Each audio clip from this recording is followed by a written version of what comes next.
Welcome to Pure Mind Magic, the show to evolve your mind. Our mind is the most powerful thing we have, but no one teaches us how to use it. When we find out how, we're ready to create magic in life and in business. Learn real mindset secrets from brilliant minds around the world to change your mindset and income level forever. With every decision you make, you create your future. What is your next move? Now, welcome your host, international magician, speaker, and podcast performance consultant, Jennifer S. Royal. Ladies and gentlemen, welcome to Pure Mind Magic and the latest episode together with my guest today, Dr. Werner Krings, also from Munich, Germany, but he's also living in Boston.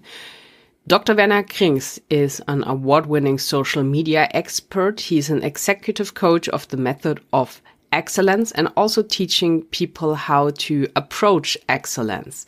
He is an expert at negotiation, how you can negotiate a lot of money for your projects, raise money. He is the CEO and founder of Henley Global Consulting and studied himself at the Henley Business School. So we will have an amazing conversation today. Dr. Werner Krings will share with us how we can change in a second, and that you also get what you give. So stay tuned for this inspirational interview. Before we dive in, a quick note to you. Maybe you are really into podcasting and discovered the amazing potential of podcasts and listening to podcasts. And then you might want to have a little notebook that helps you stay on track and remember everything you have learned and what you would like to look up afterwards. So exactly for this case, I created this podcast listening journal because I couldn't find something myself like that, and I wanted to have something like that, so I created it myself. And you can get it from Amazon in a print version or digital. So I will leave a link in the show notes for this to grab your copy and make your podcast listening experiences even more efficient and make sure not to lose your $1 million ideas. Now we are ready for the interview, and here is today for you from Munich, Dr. Werner Krings. Hi, Werner. Welcome to Pure Mind Magic. Hi, Jennifer. Thank you very much, first of all, for inviting me to that exciting show. And I'm looking forward to answer questions you have about mindset, how I use this in my day-to-day practice, and then moving from there. Is this okay? Definitely, Werner, and you got it right. So you are the guest with the perfect mindset to start this interview, and we will have a very interesting episode together today, talking about business negotiation, about consulting. So you are very active in the world. You are an award-winning social media expert, and you kind of live in the United States as well as in Europe. So you are German like me, but I know that you have an American wife. So maybe before we dive into all this good stuff today, can you give us a brief overview of who you are and what brought you to this very moment in your life, Werner? Yes, my name is Dr. Werner Krings, and I have, as you said, Jennifer, spent years of experience in Germany as well as in the United States of America. I'm dual citizen. I've been in business consulting and coaching for over 28 years now. And I recently also finished my doctorate about acceleration of business development processes in a global software environment with a relevant set of social media.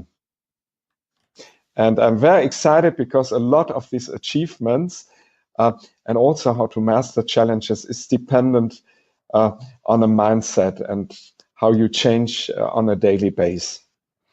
That is so true, Werner. And maybe you can talk us through a little bit, because I know you have your strategies on how you start your day. And we know it's very important to start a day with a clear mind and in a good mood, like with good vibrations, being on the right frequency to really design a good day, meeting good people, have good meetings and all of that. So can you talk us through what happens when you get up in the morning? Yes, that's a great question. And I have to say up front, I'm not perfect. So I want to encourage everybody who listens to the show, a mindset is a choice. So when I get up, I start usually thanking for things which come to my mind. This can be really things I'm thankful for, like clients. I'm thankful just, to have a really nice comfort sleep. There are different topics I can cover, and you can cover this as well. And it's very important that you start off your day to be grateful. Also the attitude of gratefulness of gratitude is very critical. So you really focus on good things which are about to happen. Yes. And then sometimes I have my journal next to me. I write down 3 things I'm really grateful for. And for example, I'm very grateful today for doing this show with Jennifer. I'm also grateful that I'm in good health. I'm grateful that the snowstorm in Germany came to an end. So the sun is actually melting the snow. It becomes bright again. So, and what I do usually then, I follow sort of a routine. I usually go to the bathroom. I use a different hand for brushing my teeth. Sometimes the right hand, sometimes the left. And the reason for that, it builds synapses in your brain. And then I take my shower. I take a brief coffee. But what I usually do is I use also affirmation. I look into my goals and objective for 2019. I have a list, for example, of some professional goals. For example, I will teach this year in Oxford, Vietnam. I just was recently invited to a speaker engagement and a workshop in Portugal this April. And I also have some personal goals. Also, have a happy marriage with my wife, Maria, who's American and who's working for a global software firm. And also some personal development goals. So it's very important that we we are aware that we can change in a second. So we are not trapped or bound by the past. And I had to really develop this, that when we plant the seed of a positive idea, positive thoughts about us and others into our mind, it will then also produce sort of a return on this sowing, sort of a harvest in the future. Yeah. Mm-hmm. So what I do every day, when I look on my LinkedIn profile, for example, I'm thankful. I thank God for the good relationships, and I try to bless those people in these networks. So that can be that I just think, bless them with bless their businesses with love, joy, fun, because these are high vibrations. Yeah. And then I also sometimes do a like when this contribution of the social media contact, for example, is positive. I give them a recommendation. I support them, because if you brand others or support others, it might come eventually back in another way or form to yourself. Yeah. Mm-hmm. So my first thought is also in business: what can I add of value, whether it is personal, academically, or business, to the particular person? And I bring an example. I recently was asked from a billionaire to market a medical technology project in Europe. And of course, it was a huge honor. But my first thought was, how can I help him by tapping into my network? Yeah. Mm-hmm. And yesterday I came up with these fancy ideas. I really offer this information to the family offices within my network. Yeah. Mm-hmm. And it's not that I push people to that, but I send them just a link to my website. I give them the freedom to decide whether they want to follow up on this or not. But I really picked people I was thinking that might be a huge bliss for them or their particular clients. Yeah. Yeah, very nice. And you said something very important here, Werner, like we can change in a second. And that is so true. So in every moment we have this choice, what we are thinking. And we know that our thoughts lead to our emotions, and our emotions, the mood we are in, leads to the decisions we make. And we end up with this results that fit our emotions and our thoughts. So it's very impressive what you are doing and how you are helping people with your huge network globally. And I know because you are speaking a lot and you do a lot in the academic world that you also did a lot for the Henley Business School. Can you explain to us what that is, this German business school, also compared like big names in the world like Harvard or Yale? Yes, thank you for asking this question. So originally, Henley Business School is the oldest business school in the UK. And it was built just after World War II to also launch the Marshall Plan, where Germany was one of the main beneficiaries of. And of course, Henley is now all over the world with a campus in South Africa, in Finland, in Germany, just to name a few, in Malta, because there's a huge innovation hub in terms of Bitcoin. And of course, why I chose Henley Business School in the UK. And there are a lot of people coming from Harvard. They have a Harvard MBA, from the MIT, from all the major business schools in the world, to do their doctorate in in Henley. And originally I was supposed to do my doctorate in Harvard, but this was only possible on a full-time basis. And so I listened to some advice professors provided in Boston, really to look for a doctorate which is compatible, which is Triple Crown accredited, and where I really, after the doctorate, can support various stakeholders, whether in the practitioner world or in the academic world. Yeah. Mm-hmm. So for me, in pursuing the doctorate, the critical motivation was not the two letters. I mean, it's nice to have it because you can reach out to a different group in the world, which you could not reach if you do not have the two letters. But for me, the most important thing is encourage people, whether they are practitioner and they have this longing to do an academic degree. And you can do that at Henley, and I supported various people. Yeah, because I saw the potential rather than, the degrees or what their past was. Yeah. Mm-hmm. So let me summarize this in one point.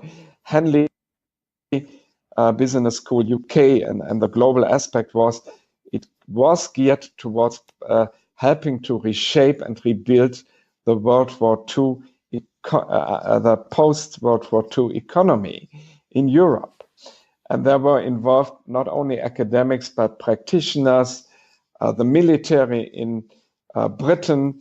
And nowadays we are looking to do sort of a Marshall Plan for Africa to contribute to solve the refugee crisis here in Europe. Yes? Mm-hmm. And so this school was very unique. And of course, We had the Harvard Dean, for example, for one of the latest doctoral celebrations there. Our Chancellor is Oxford, Harvard, and Yale. And that, of course, is like branding.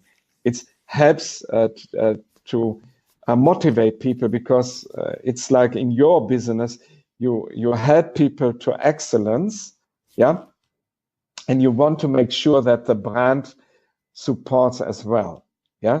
Yep.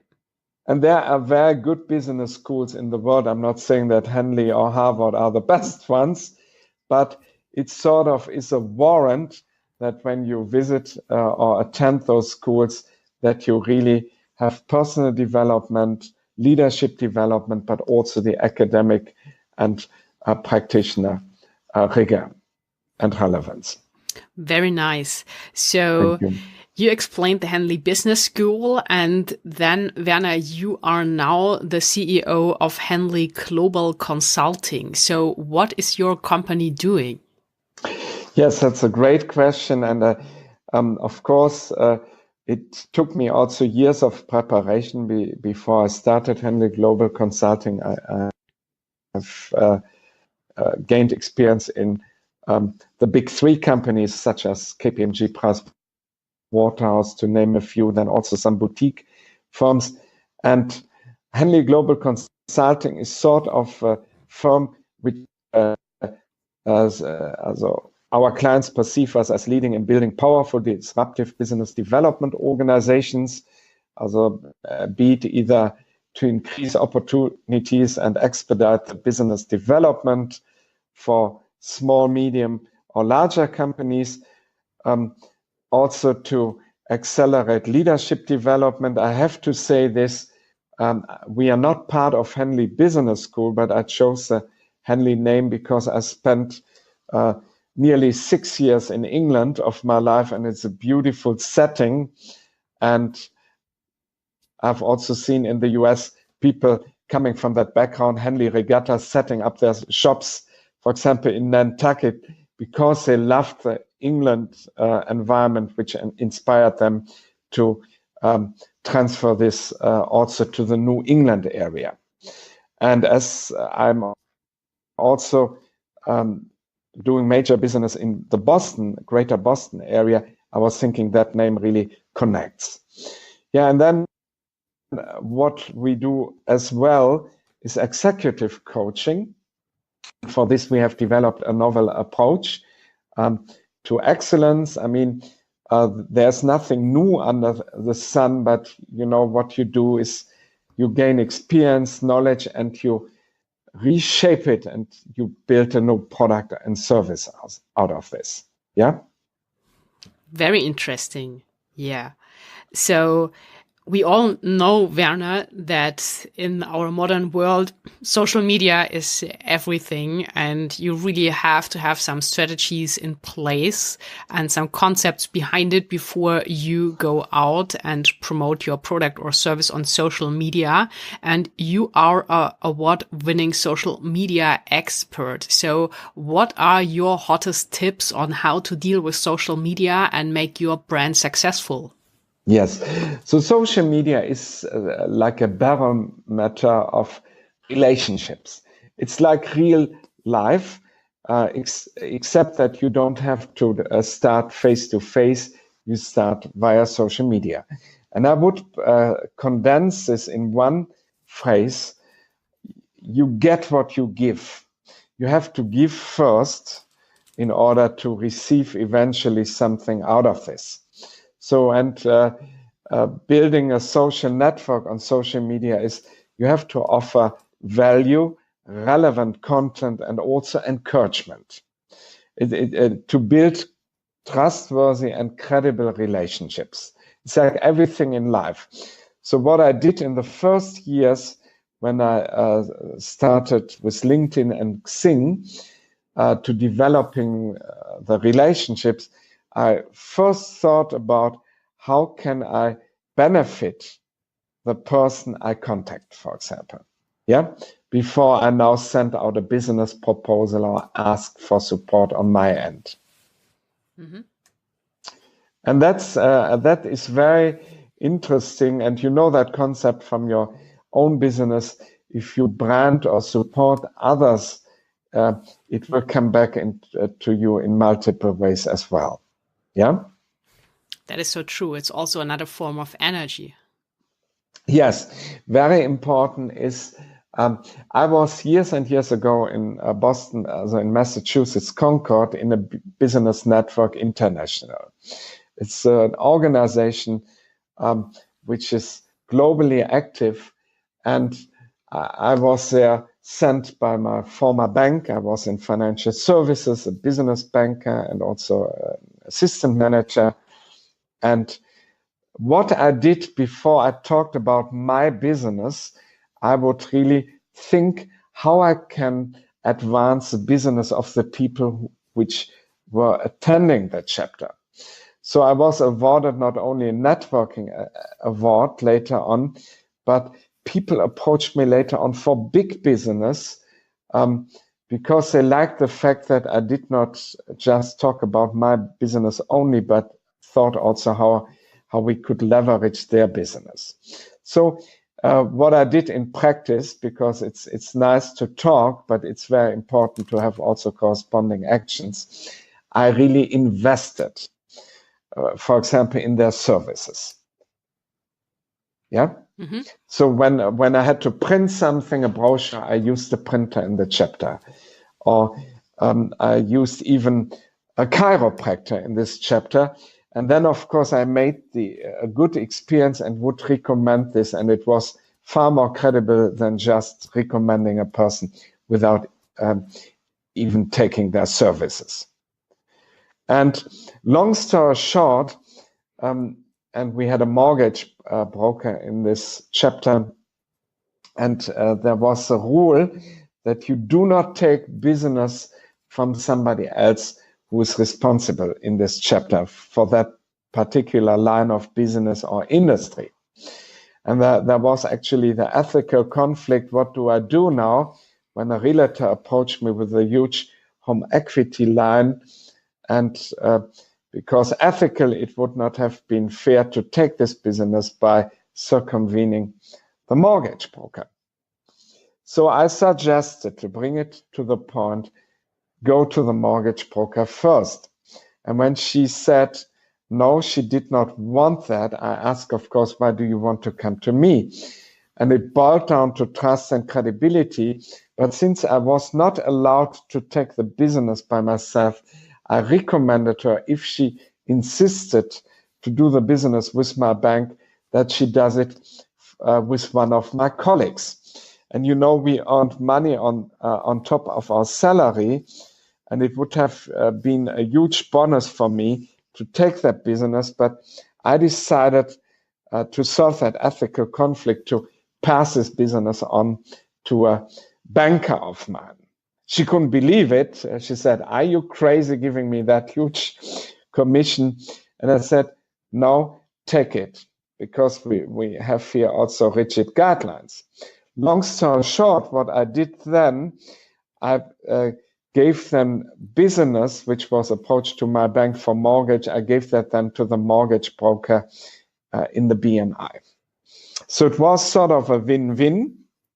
And all of us made a huge gain out of it. And I was then later on, 2 months later, shortly blessed with one of the biggest business transactions in my banking time with this particular bank. And you see, if you think in the interest of others first, it's sort of the golden rule, it comes back. Yeah. Yes, that is very true. And I really like your mindset on how you approach this and really help people first and then wait what happens and how things unfold. And you're right. So things come back. And obviously, Werner, you have a huge knowledge in networking and how to deal with people and make good connections. And you also work as an executive coach teaching the method of excellence. What exactly is this and how can it help? Yes, and I studied or pilot tested this method together with an executive MBA in Henley and myself. And I bring it to the point, I finished last year my doctoral thesis. And the situation presented itself that it was impossible to finish this project last year by July. And there were so many disruptive changes that supervisors were replaced, or one supervisor left for 6 months to New Zealand with no internet access. And so the outside world looked really, really discouraging. I had to really develop this mindset. And then we came up with this. I mean, coaching uses this approach under different various names. It's called the story of success or excellence, but nobody really reveals how it is going to happen. And so I decided to develop a story of excellence, like a story you read in a newspaper about a superstar you might admire. And I wrote this story about myself. And I would follow and, of course, adjust the story because it's a living document. It's not a fixed. It's like an open mindset versus a fixed mindset. It allows for changes. But the results were so amazing.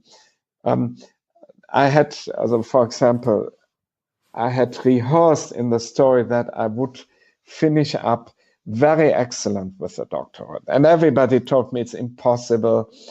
And 2 weeks before my oral exams, both examiners were even exchanged. So if you, for example, don't have literature of your external examiner and he reads your work, it can be very disfavorable assessed towards you.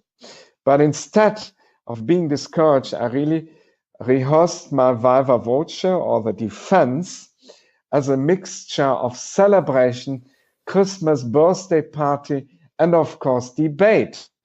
So, and I was thinking myself, how would it be if I debated like a Harvard lawyer? And I had a role model, a friend of mine in Boston, who is a very successful lawyer, and I would put this in my story. So, and let me give you what happened. So it really was like I projected in the story. Before I had this defense, there were other setbacks. I mean, the flight was very rocky. At 3 o'clock in the morning, before the oral exam, the TV went on, and I couldn't shut it off, and I never watched TV. Yes. And then I went into this exam, and it was a little bit delayed. And so instead of focusing on the outside temporary setbacks or perhaps discouraging events, you really focus on your approach rather intrinsically. Yes? Mm-hmm. And to sum it up, when I entered and now it comes back, what you do good for others eventually comes back to you. Just half an hour before the oral exam, we had a dinner with both examiners. And I met 3 people at Henley, England. Two of them I recognized. One of them, she changed her hair color. I didn't recognize. And they told me, you did such a great job in the presentations, in the colloquia. Very encouraging. So when I got into the exam, I knew it would be very well received because of all the encouragement coming my way. And then the external examiner came to the table and said to me, your doctorate, your thesis was excellent, well above the bar. And of course, when he said this, I knew I had to go through the meeting and really provide also the evidence that it was my own work, yes? Mm-hmm.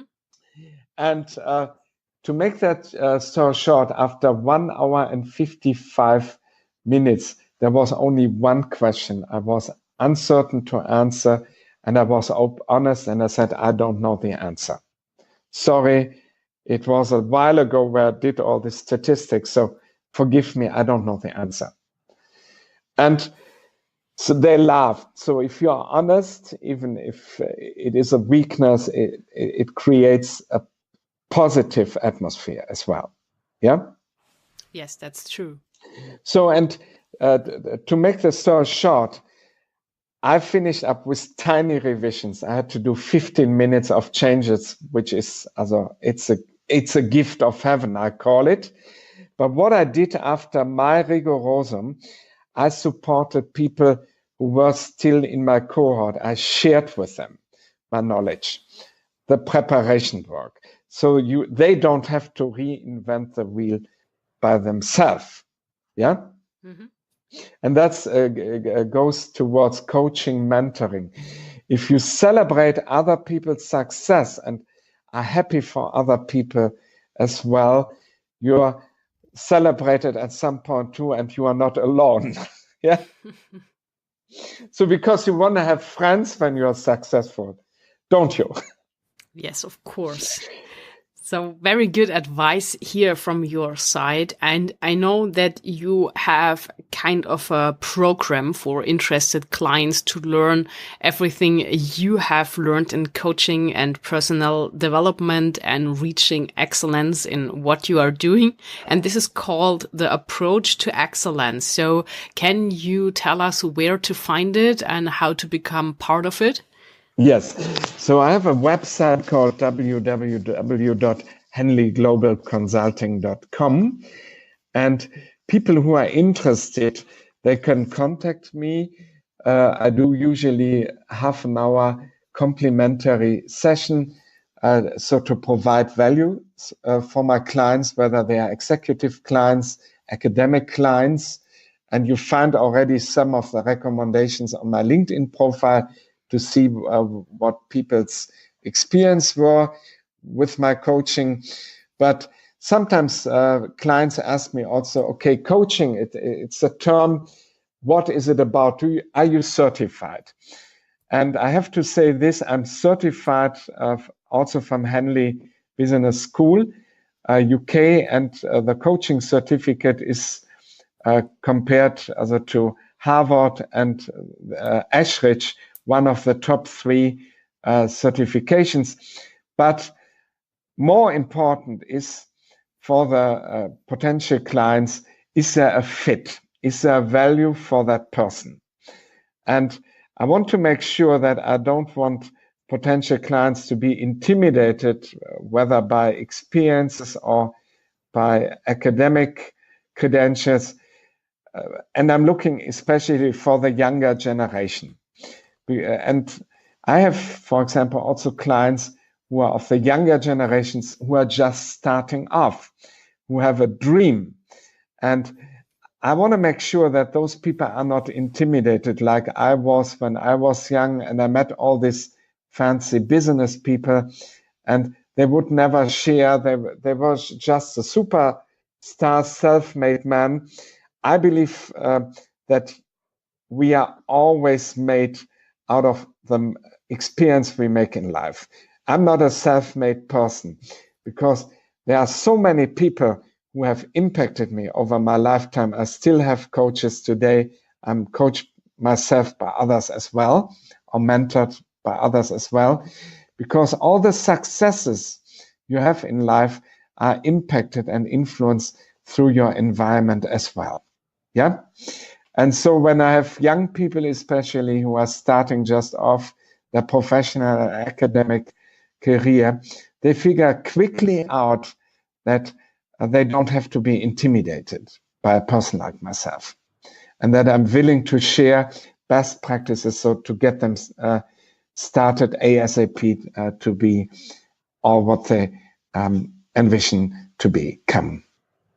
That is very kind of you, Werner, and thanks for sharing that, because I'm sure a lot of people are listening that are in the place where they start out and they are maybe younger, and it's really in the beginning really overwhelming, all the things you have to deal with. And so it's really great to have a partner or mentor on your side that has or did go the way before you and knows exactly what to do and what decisions to make. So I will share this link in the show notes to make it easy accessible for everyone that's interested.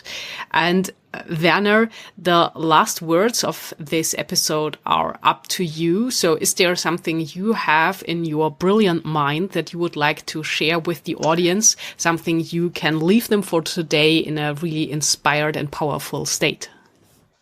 Yes. So first of all, I want to make sure I'm a normal human being like everybody of the audience. And no matter where you are in your life, whether you are top or you are still broke or you are still finding your way, it's very important to let you know that everybody can achieve of you what others have achieved. For example, I met 6 years ago a lady who told me, if somebody else can do a doctorate, you can do it too. But there are some challenges we have to master in this life, and I bring some example. There are fears all of us have.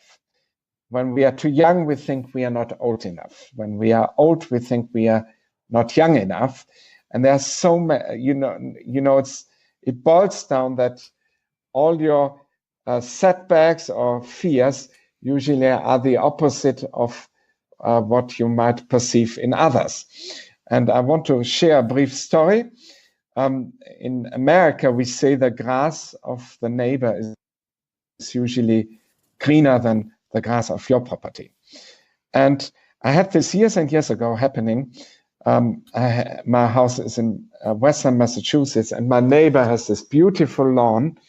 And I was saying to him, so what are you doing with your lawn? It looks greener than my own lawn. And he says, come on over. And I'll share with you what I do. So when I walked over to his lot, I perceived that my grass was actually looking greener than his. So, and I got aware that it has to do with the angle of the light of the sun. So let me give you an example. If I now see you, for example, in business, a fear or a hindering thought would be, oh, she's more successful than I because yada, yada, yada. Or you might think the same of myself. And that creates usually blocks. We don't ask then for support, or we think our business or our approach is not well received enough. And that is an error. That is a major error. And that's something I work on coaching for others, and I do it for myself as well. Let me give you an example. I recently met a professor. He had 102-page resumes full of projects. He's teaching at Wharton University. And, usually when you send your resume and you just start your doctorate, you are a novice. You have really little to prove. And I was amazed when this person got back to me and said, at least he offered support. But I was very touched by that this person with 102 pages projects and experiences would reach out back to me.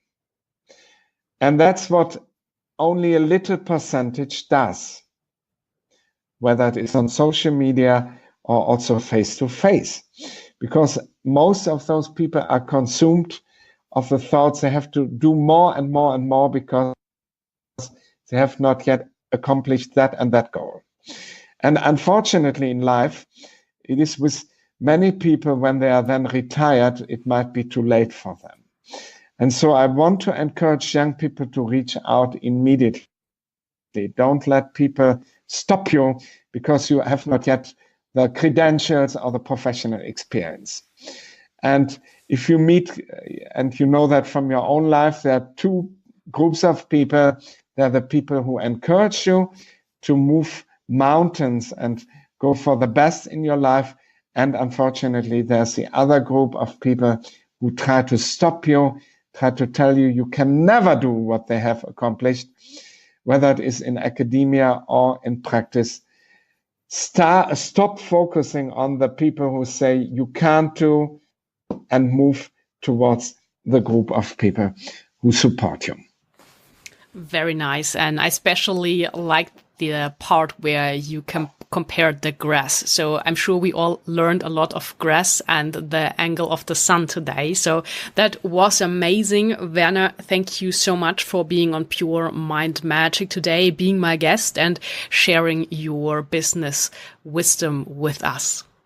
Yes, I thank you too. And I have to say this, I'm living by God's grace and thank God every day for new things. And this, everybody has this access. And that's very important, that when you stop focusing on yourself only and understand that there are so many great people in today's world, you really can change and impact your world for good. Ladies and gentlemen, thanks for joining me today at the interview with Dr. Werner Krings from Munich and Boston. Make sure to grab your copy of the podcast listening journal from Amazon to stay on track with all the podcasts you are listening to.